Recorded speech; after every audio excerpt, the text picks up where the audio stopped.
833-317-4673 or live chat at calhope.org today.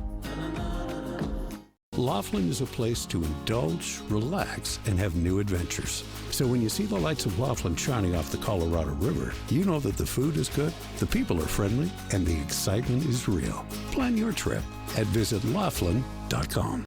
Russia invades Ukraine. News Nation has live continuing coverage. He has been following every development. Putin declared his war. From the front lines to our homeland. From our soldiers, sailors, airmen, Marines, and Coast Guardsmen. This is war. Make no mistake about it. To our families and communities here at home. News Nation is news for all America, and that means news for all Americans, abroad and here at home. Stay tuned to News Nation. Charlie's got all the answers on 2.5 Men, weeknights at 7:30 on KTLA 5.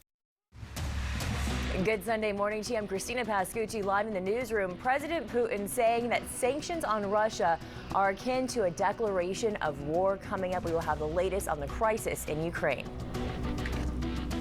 Also, a deadly wrong-way crash in Chino. This happened overnight.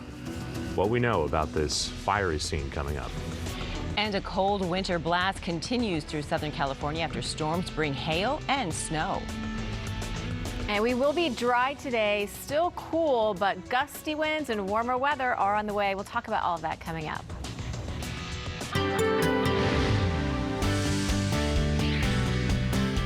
Good morning to you. Welcome to the KTLA Morning News. It is 6 a.m. I'm Lynette Romero. And I'm Mark Mester. This morning's top story, scenes of destruction in Ukraine as Russian forces continue their assault on cities in the southeast, north of that country. Refugees are streaming out of the country in the largest wartime exodus on the European continent since the Second World War. KTLA 5's Christina Pascucci is live in the newsroom with more on this. Christina, good morning. Lynette, Mark, good morning to both of you. We're talking about more than 1.5 million refugees from Ukraine that have crossed into neighboring countries the past 10 days. The United Nations, as Lynette mentioned, said it's the fastest growing refugee crisis in Europe since World War II.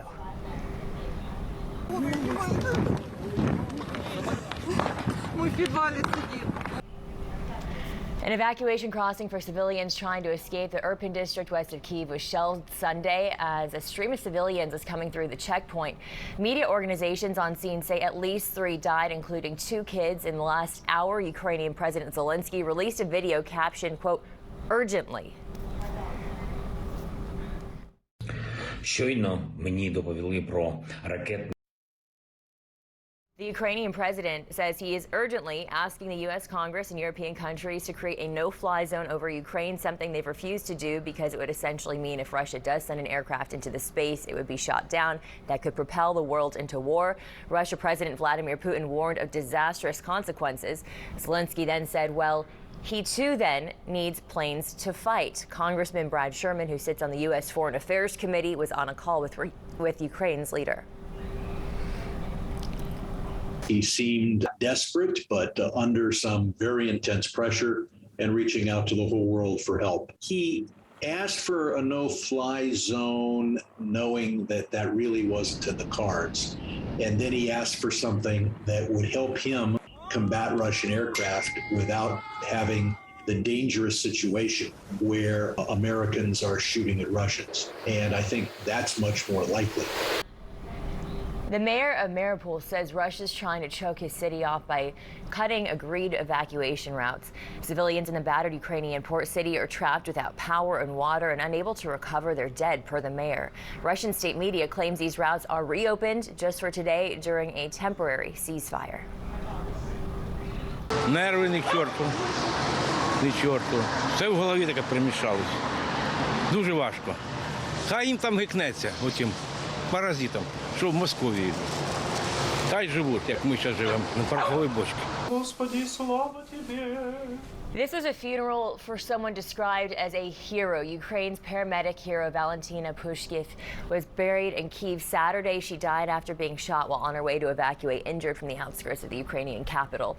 The World Health Organization has confirmed at least 6 attacks on healthcare in Ukraine, causing multiple deaths and injuries. That is a clear breach of international humanitarian law that includes hospitals or ambulances.